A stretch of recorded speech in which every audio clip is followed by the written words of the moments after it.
स्वागत। एक महत्वपूर्ण विषय पे आज की इस प्रेस कॉन्फ्रेंस को बुलाया गया है। साथियों, पंजाब की वीर भूमि पे जन्मे शहीद अग्निवीर अमृतपाल जो मानसा जिले से आते हैं, वो 11 अक्टूबर 2023 को जब भारतीय सेना में तैनात राजौरी सेक्टर में लाइन ऑफ कंट्रोल के साथ ड्यूटी पर थे, वहां उनकी मृत्यु हुई। वो 11 अक्टूबर 2023 को जब भारतीय सेना में तैनात राजौरी सेक्टर में लाइन ऑफ कंट्रोल के साथ ड्यूटी पर थे, वहां उनकी मृत्यु हुई। और उस मृत्यु के उपरांत जब उनके पार्थिव शरीर को उनके गांव मानसा जिले में स्थित उनका गांव कोटली कलां लाया गया, तो अग्निवीर स्कीम की सच्चाई देश की जनता के सामने आई। आपको याद होगा कि जब अग्निवीर योजना भाजपा सरकार लाई थी सेना में युवाओं की भर्ती को लेकर, तब अग्निवीर योजना के बारे में कई सारी आशंकाएं जाहिर की जा रही थी। आम आदमी पार्टी ने भी बड़ी बुलंदी से अग्निवीर योजना की आशंकाएं जाहिर करी। कई महत्वपूर्ण प्रश्न उस योजना से संबंधित भारत सरकार पे, मोदी सरकार पर दागे, लेकिन उस समय भाजपा सरकार की कान पर जू नहीं रहेंगी। लेकिन आज ये कहने में मुझे कोई गुरेज नहीं है कि जिसका डर था वही हुआ, जिसकी शंका थी वही हुआ। जब शहीद अग्निवीर अमृतपाल जी के पार्थिव शरीर को उनके गांव कोटली कलां लाया गया, पंजाब में स्थित मानसा जिले में कोटली कलां गांव लाया गया, तो ना ही उनके साथ कोई सेना का यूनिट आया, मात्र एक आर्मी का हवलदार और 2 जवान सिविल वर्दी में उनके शरीर को लाए। प्राइवेट एम्बुलेंस में उनके पार्थिव शरीर को लाया गया, कोई सेना की गाड़ी भी मुहैया नहीं कराई गई। और सबसे चौंका देने वाली बात, उन्हें कोई सैन्य सम्मान अंतिम विदाई के समय जो एक सैनिक को दिया जाता है, वो नहीं दिया गया। इस अग्निवीर योजना के चलते उन्हें और उनके परिवार वालों को ना ही कोई पेंशन भी दी जाएगी और ना ही उन्हें कोई शहीद का दर्जा दिया जाए। एक दिल दहला देने वाला वीडियो, उनके पार्थिव शरीर जब उनके गांव पहुंचा तो वहां जो हालात थे वो जाहिर करते हुए सोशल मीडिया पर काफी वायरल हुआ है। केंद्र में बैठी भाजपा सरकार से लोगों ने कई सवाल पूछे हैं कि क्यों एक अग्निवीर जिन्हें सेना में भर्ती किया गया, जो ऑन ड्यूटी शहीद हुए, राजौरी सेक्टर में लाइन ऑफ कंट्रोल के साथ ड्यूटी पर थे, जब उनकी मृत्यु हुई तो क्यों उन्हें शहीद का दर्जा नहीं दिया गया, क्यों उन्हें कोई सैन्य सम्मान नहीं मिला, और क्यों उनकी शव को, उनके पार्थिव शरीर को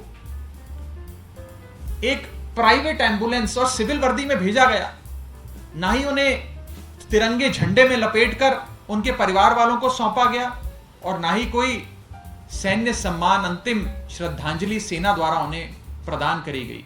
क्या यह है अग्निवीर स्कीम की असली सच्चाई? इस विषय में आगे बढ़ने से पहले मैं एक महत्वपूर्ण अनाउंसमेंट करना चाहता हूं, घोषणा करना चाहता हूं। आप सब जानते हैं कि आम आदमी पार्टी, अरविंद केजरीवाल जी की आम आदमी पार्टी सैनिकों का अपमान नहीं देख सकती और हमेशा सैनिकों के और उनके परिवार वालों के सम्मान में मैदान में खड़ी नजर आती है। और इसी भाव के चलते आज आम आदमी पार्टी की पंजाब सरकार ने यह फैसला लिया है कि शहीद अग्निवीर अमृतपाल जी को पंजाब सरकार 1 करोड़ रुपए की सम्मान राशि, उनके परिवार वालों को सहायता राशि देगी, उन्हें शहीद का दर्जा देगी, और इसी के साथ साथ इस शोक की घड़ी में उनके परिवार के साथ कंधे से कंधा मिलाकर खड़ी होगी। जब भाजपा सरकार ने शहीद अमृतपाल जी को, अग्निवीर अमृतपाल जी को कोई सैन्य सम्मान नहीं दिया, अंतिम श्रद्धांजलि नहीं दी, तब पंजाब पुलिस को, मानसा जिले की पंजाब पुलिस को जब यह बात पता लगी तो पंजाब पुलिस ने अंतिम विदाई के समय पूरे स्टेट ऑनर्स और राजकीय सम्मान देने का फैसला किया और उनकी अंतिम यात्रा पे पंजाब पुलिस ने सम्मान के साथ, राजकीय सम्मान के साथ उन्हें अंतिम विदाई दी। साथियों, हम परमात्मा से प्रार्थना करते हैं कि शहीद अग्निवीर अमृतपाल जी को अपने श्री चरणों में स्थान दे, लेकिन आज इस इंसिडेंट के बाद केंद्र में बैठी भाजपा सरकार की नीतियों पर एक बहुत बड़ा प्रश्न चिन्ह खड़ा होता है।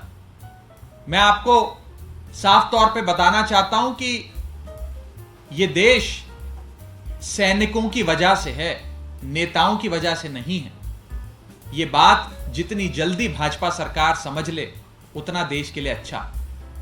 हमने शुरू से कहा था कि अग्निवीर योजना देश की सेना के साथ एक खतरनाक प्रयोग है। कहीं ना कहीं इससे सेना के बल पर और सैनिकों के मनोबल पर प्रभाव पड़ेगा। इस स्कीम को मत लागू करिए, लेकिन भाजपा सरकार के कान पर जू नहीं रहेंगी, जिसका आज जीता जागता उदाहरण हमने कोटली कलां के मानसा जिले में स्थित शहीद अग्निवीर अमृतपाल जी के केस में हमने देखा। यह अग्निवीर स्कीम आनन फानन में लागू करी गई और विपक्ष की जितनी आशंकाएं थी उन सारी आशंकाओं को कहीं ना कहीं सच साबित करने का काम इस स्कीम ने किया। मैं अपनी बात को आगे बढ़ाने से पहले 5 महत्वपूर्ण सवाल भाजपा सरकार से पूछना चाहता हूं। मेरा पहला सवाल, क्या 19 वर्षीय शहीद अग्निवीर अमृतपाल जी को सैन्य सम्मान ना मिलना,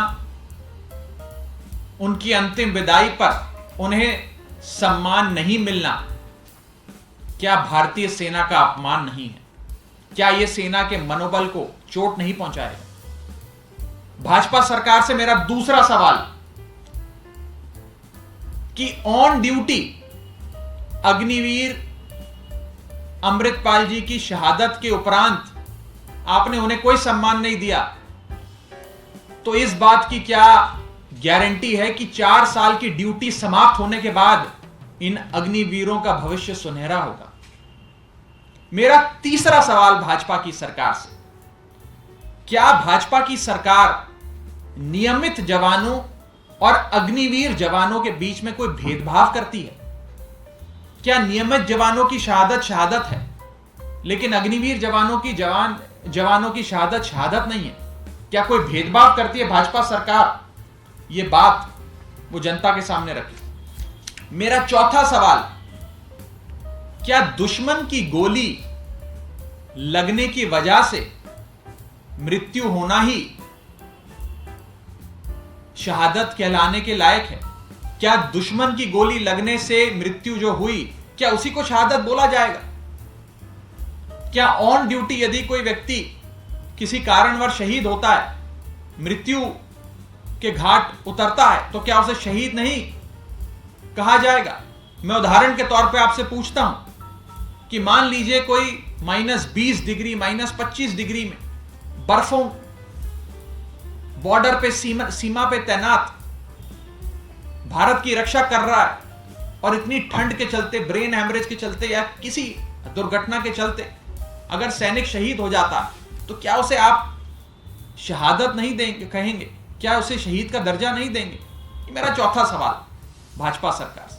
और मेरा 5वां और आखिरी सवाल कि अगर अग्निवीर योजना इतनी अच्छी है, अगर अग्निवीर योजना से भारतीय सेना का, भारत देश का इतना भला होने जा रहा है, तो कितने नेताओं के बच्चे अग्निवीर स्कीम के चलते भारतीय सेना में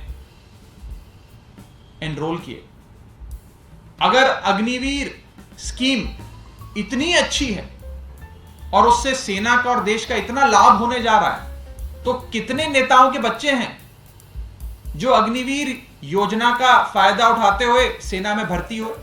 कितने नेताओं के बच्चे हैं जिन्होंने अग्निवीर बनने के लिए फॉर्म भरा और सेना में भर्ती हो? ये मैं पूछना चाहता हूं भाजपा सरकार से।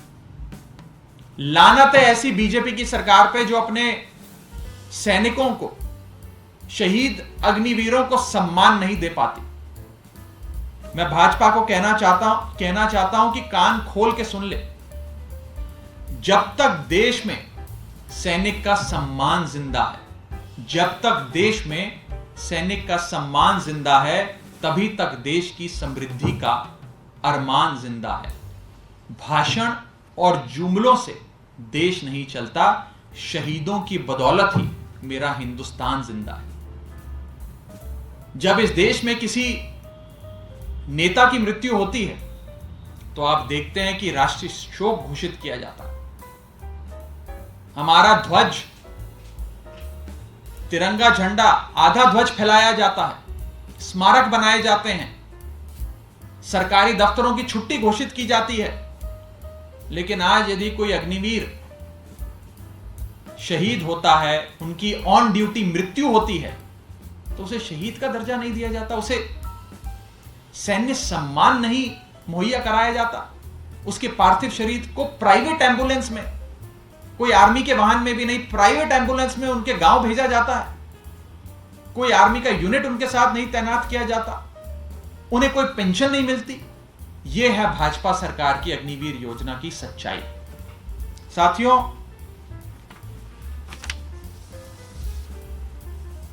दिवाली पर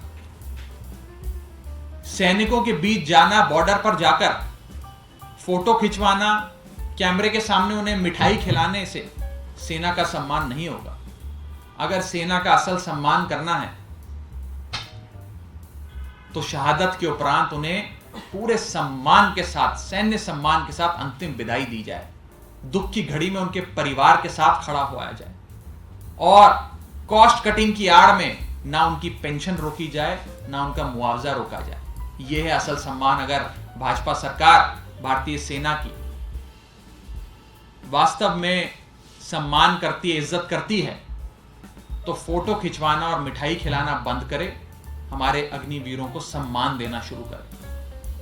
अंत में बस इतना ही कहना चाहूंगा कि इस देश में सेना की और सेना से जुड़ी जो योजनाएं हैं, उनकी हालत कुछ इस प्रकार है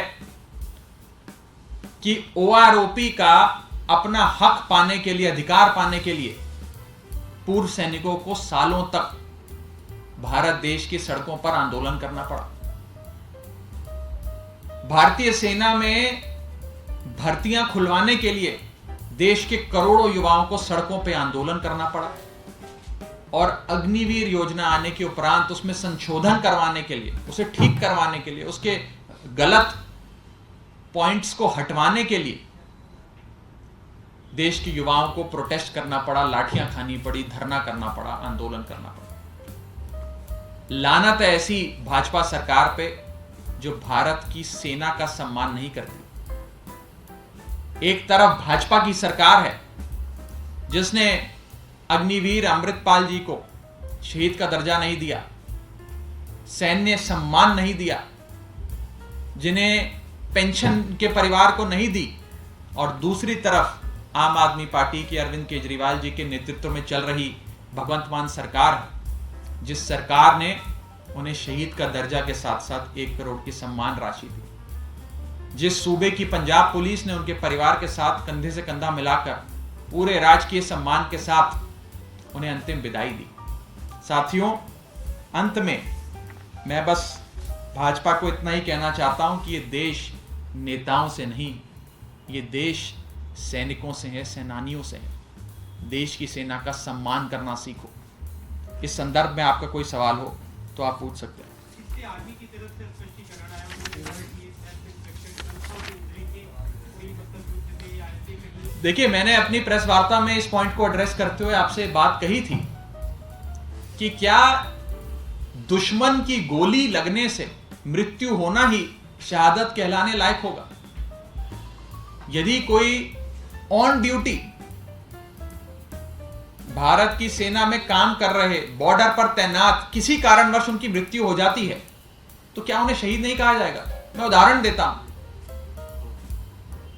भारत के बर्फीले इलाकों में तैनात बॉर्डर की रक्षा कर रहे हमारे सैनिकों में से किसी एक की परमात्मा ना करे ठंड की वजह से ब्रेन हैमरेज के चलते मृत्यु हो जाए, वो ऑन ड्यूटी उन्हें मौत हुई, लेकिन क्या भारत सरकार, भाजपा सरकार उन्हें शहीद नहीं कहेगी, उन्हें शहीद का दर्जा नहीं देगी? एक बहुत बड़ा प्रश्न चिन्ह है जो आज इस अग्निवीर योजना पर भी और भारत सरकार की नीयत पर भी, भाजपा सरकार की नीयत पर भी खड़ा होता है। और भले ही भाजपा उन्हें शहीद ना कहे, आम आदमी पार्टी और आम आदमी पार्टी की सरकार उन्हें शहीद का दर्जा भी देगी, 1 करोड़ रुपए की सहायता राशि उनके परिवार वालों को देगी, उनको पूरा अंतिम विदाई राजकीय सम्मान के साथ देगी और इस शोक की घड़ी में कंधे से कंधा मिलाकर उनके परिवार के साथ खड़ी होगी।